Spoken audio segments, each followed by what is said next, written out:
O lado oculto da Páscoa, norte da Europa, 20 de março de 1500. Os campos floridos denotam a chegada da mais bela estação, a primavera.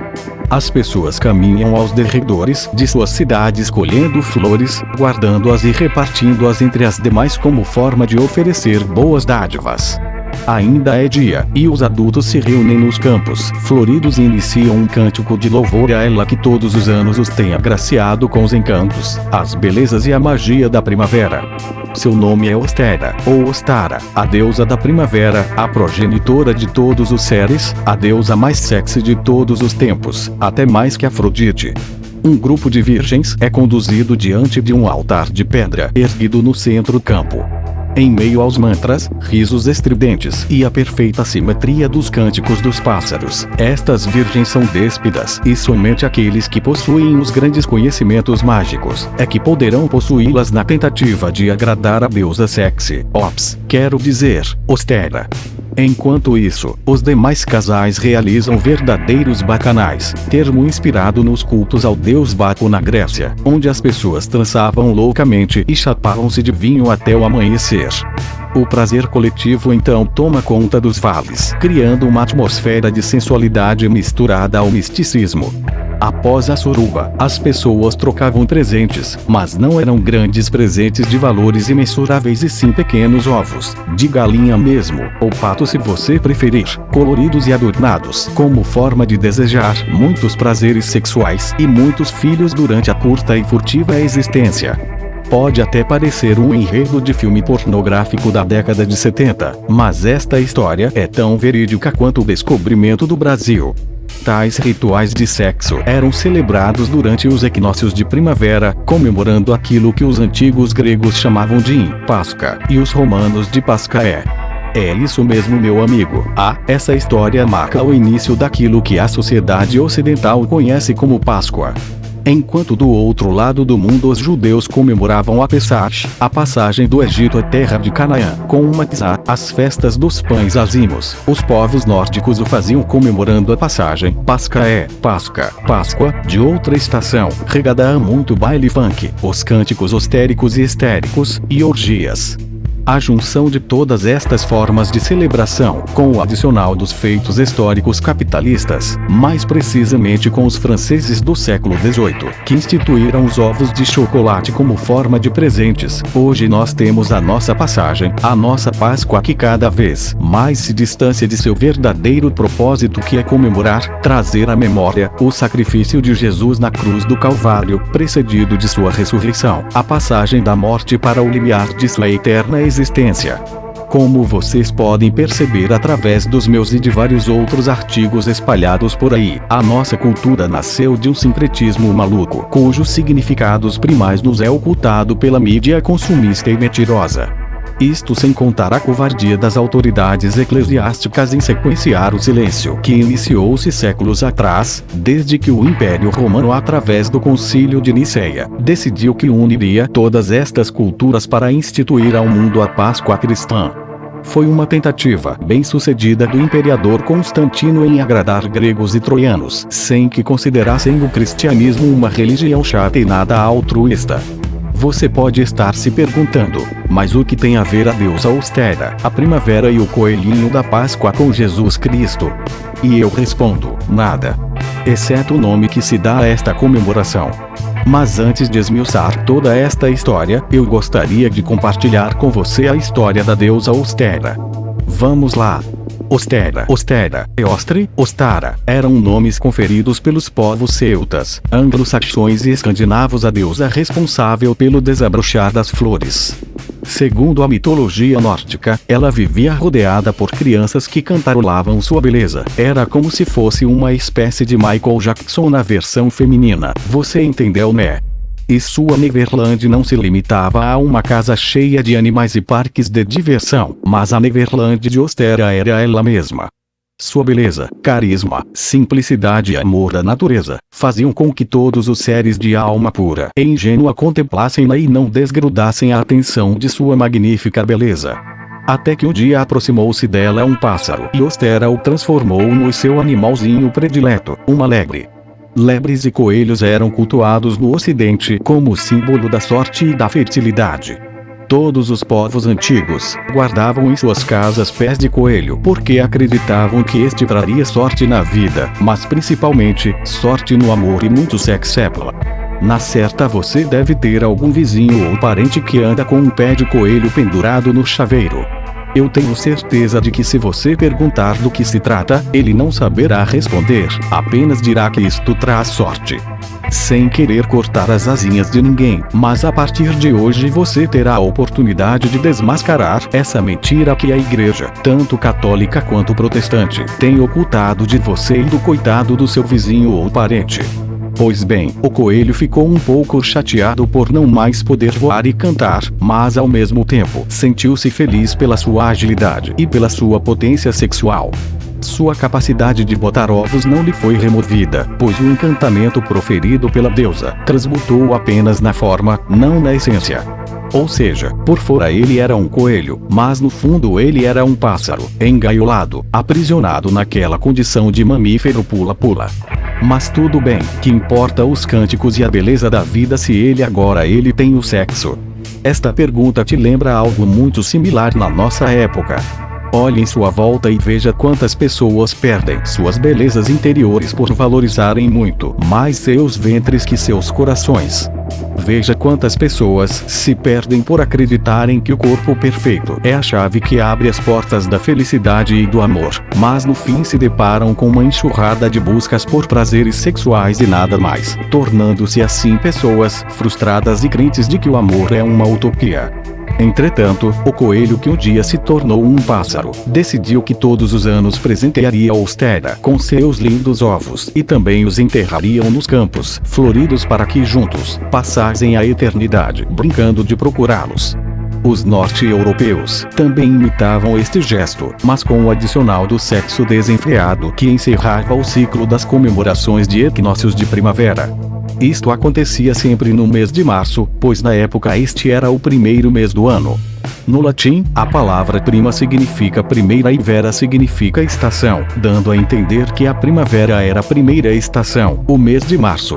O que mais me intriga é que com a reformulação do calendário, o Papa Gregório adicionou o ano bissexto, o dia 29 de fevereiro, para que os anos sincronizassem com as Páscoas e que elas sempre caíssem nos domingos, que na antiga Roma pagã comemoravam o dia de Apolo e Mitra.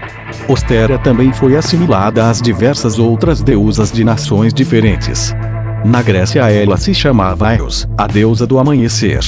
Na cultura indo-europeia ela se chamava Frigga, a esposa de Odin.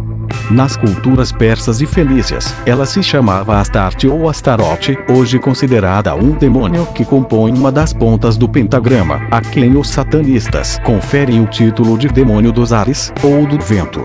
E na cultura babilônica, ela simbolizava a deusa Ishtar, a guardiã dos portões babilônicos, cuja figura era de um leão alado como mostra na imagem abaixo.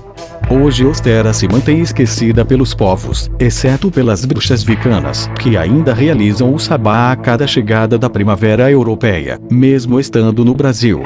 Mas o significado da Páscoa se mantém vivos, agora com a mente da ressurreição do Salvador, que, diga-se de passagem, não pediu cultos para si, sequer dias comemorativos. Pelo contrário, recusou do jovem rico o título de bom. Mateus 19:16.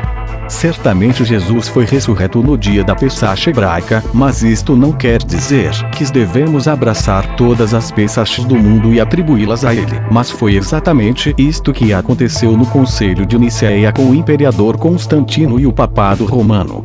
Com a chegada da Reforma Protestante, foram abolidas algumas liturgias católicas, mas estas mantiveram-se vivas e de suma importância principalmente para o capitalismo com a venda dos ovos de chocolate, criados pelos franceses do século XVII, como citei anteriormente. Ovos de Páscoa. Os povos nórdicos valorizavam tanto a simbologia do ovo, que chegaram a dizer que a terra foi chocada como um imenso ovo gigante.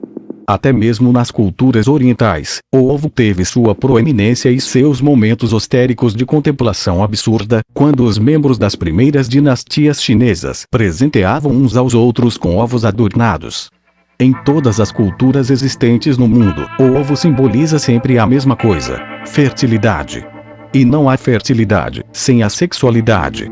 Certo dia eu estava assistindo TV e em um destes telejornais, daqueles que o âncora serve apenas para dizer boa noite, RSRS, foi mostrado um ranking de alimentos mais consumidos no mundo segundo a ONU.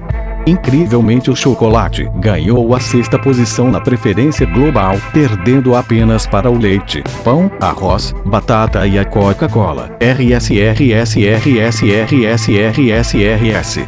Brincadeira.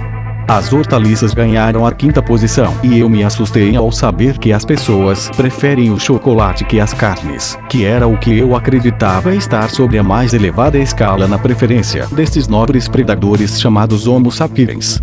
Entretanto, o mercado capitalista transformou o chocolate na mais potente guloseima. Existem até mesmo certos cientistas que defendem o poder tranquilizante deste derivado do cacau. Eles afirmam que o chocolate é capaz de aliviar a tensão nervosa e a ansiedade. O que dizer então das indústrias de Amsterdã e do norte da Califórnia que produzem bombons de maconha? Pois bem, sabendo da importância e da fascinação que esta guloseima desperta, as indústrias não perdem tempo em literalmente empurrar goela adentro dos consumidores, não apenas o doce do chocolate, mas o amargo dos bombardeios publicitários que desde algumas décadas para cá, assimilaram-no com as mais expressivas formas de demonstração de afeto e ternura. Ou seja, se você, meu amigo, deseja conquistar uma garota, se não houver um chocolate durante o processo de conquista, ficará a impressão de que faltou alguma coisa. Não estou dizendo que a garota o rejeitará por não ter recebido de suas mãos um presente achocolatado, mas estou afirmando com toda certeza que ficará no ar uma impressão, mesmo que seja leve, de que algo está faltando em tudo aquilo. O chocolate se tornou uma espécie de alquimia moderna. Além dos mistérios de sua fabricação, ele é capaz de transformar qualquer coração saudável em uma bomba relógio. Portanto, aprecie com moderação. O que me revolta nessa história maluca não é o chocolate, mas o significado dos ovos de Páscoa. O que me revolta é que as indústrias continuam propagando o paganismo para as pessoas que na certa não estão interessadas nisto, mas continuam comprando pela triste obsessão no poder irremediável da tradição. O chocolate não está conspirando contra o universo para aumentar as taxas de glicose no sangue, nem causar obesidades, muito menos arritmia cardíaca. O chocolate é apenas o chocolate e seu consumo deve ser respeitado como qualquer outro alimento. O que de fato conspira contra a vida é a Páscoa e isto será mostrado no próximo tópico. A Páscoa e a nova ordem mundial. Você deve estar pensando, lá vem esse maluco tentando botar chifre na cabeça de cavalo. E eu digo que não. Visto que as mensagens subliminares mais simples são capazes de produzir reações inesperadas através da multiplicidade de cores, gestos, vibrações sonoras, causando assim certas induções hipnóticas, levando suas vítimas a um estado de sugestionabilidade psíquica, transformando-os em verdadeiros escravos dos comandos hipnóticos de quem está por detrás das câmeras de TV, então o que dizer de uma mensagem subliminar cujo verdadeiro conteúdo nos foi escondido há séculos e esta foi perpetuada como uma das grandes verdades absolutas do universo. Quando eu me refiro à hipnose, não estou tratando exatamente daquela pessoa que odeia cebola e que quando se submete a uma sessão de hipnose, a devora como se fosse uma maçã. Eu estou falando de hipnoses em graus menos elevados que quando vão se repetindo, escraviza todos os hemisférios de seu cérebro e sua vida se torna uma grande dependente de tais comandos. Um pequeno exemplo: enquanto você lê este post, você está sendo levemente hipnotizado, pois toda a sua atenção está voltada a este texto. Em alguns momentos você pode ter sorrido, sentido alguma frustração, raiva, repúdio ou admiração. Você apenas seguiu algum parâmetro instituído pela objetividade do texto. E isto é absolutamente comum. Só não é comum nós nos tornarmos escravos destes padrões hipnóticos mentirosos e carregados de mensagens subliminares que agridem como um estupro o nosso subconsciente, fazendo-nos agirmos como marionetes do sistema. Agora que você já conhece a causa da Páscoa, chegou a hora de conhecer os efeitos. Como mostrei anteriormente, a Páscoa está sintetizada com os ideais pagãos e judaicos, mas tudo caminha sob a superfície da primavera, que é a principal mensagem subliminar do processo. Quando lembramos da primavera, nos vêm em mente as flores cercadas de águas cristalinas, gramas esverdeadas e um clima ameno que propicia o doce equilíbrio do ecossistema. E não estamos errados. A primavera é a beleza, é o encanto, é o perfume. Mas o problema é que o homem tem destruído este equilíbrio. As leis, as campanhas de conscientização para a preservação da natureza, não têm sido suficientemente eficazes ao ponto de despertar nas mentes humanas a consciência de que sem natureza não há vida.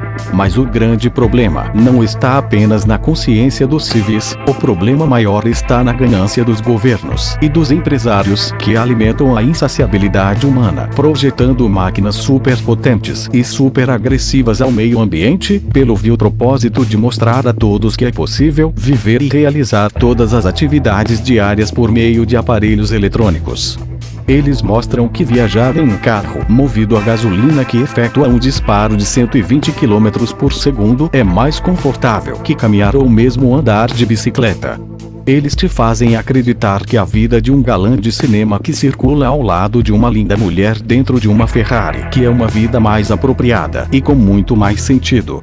Eles mostram que você deve comer apenas no McDonald's, porque é um espaço recreativo e que o chazinho da vovó nem se compara aos benefícios do doce câncer provocado pela Coca-Cola. Por outro lado, eles promovem tratados ambientais com o intuito de justificarem suas pateticidades e fazer você acreditar que é o único responsável pelos desastres ambientais que assolam o mundo. Ou seja, se tais campanhas e leis não dão resultado algum, o único jeito de continuar a existência é cumprir com o que está estabelecido nas pedras guias da Geórgia, que é a redução populacional. Se você ainda não conhece esta história, eu peço que pare por aqui, pesquise, busque todas as informações necessárias, inclusive sobre os campos de concentração da FEMA, e em seguida retorne sua leitura para que as coisas fiquem mais esclarecidas. A elite maçônica, a mesma que cultua Yabolon e que tem Lúcifer como sua iluminação cabalística, quer que você acredite no poder transformador da nova era, que cresce como as flores na primavera, que de fato simboliza subliminarmente a passagem pascaé de uma humanidade destruidora e egoísta a uma supostamente harmonizada com o universo. Mas, para que isto seja possível, será necessário instituir a Era de Aquários, que aprisionará os mortais na condição de servos de um sistema cujo poder está centralizado em um só homem que coordenará todos os governos e todas as religiões. Eles dizem que é impossível que as árvores cresçam se existem tantos casas, carros queimando combustíveis fósseis e aparelhos eletrônicos consumindo de forma incalculável tanta energia. Mas eles não dizem que são exatamente eles os que conhecem a psicologia humana e sua natureza insaciável e promovem a ambição e a cobiça. Jesus disse uma frase que não mais saiu da minha cabeça desde que a escutei pela primeira vez. Ele disse: olhai por vós mesmos. Não aconteça que os vossos corações se carreguem de glutonária, de embriaguez e dos cuidados da vida, e aquele dia vos sobrevenha de improviso como um laço. LC 21 e 34. E é exatamente deste modo que a humanidade se encontra. Em um constante estado de fome, embriaguez e incessantes cuidados com as superficialidades da vida. Fome de poder, embriagando-se nos desvarios do consumismo e entregando-se às incessantes buscas pela satisfação do próprio ego, mesmo que isto custe as lágrimas do outro. Comemore sua Páscoa realizando sua passagem dos vales obscuros da mentira para a luz da verdade que irradia seu brilho, transformando todos os seus conflitos em paz de espírito e principalmente em paz com Deus. Feliz passagem a todos.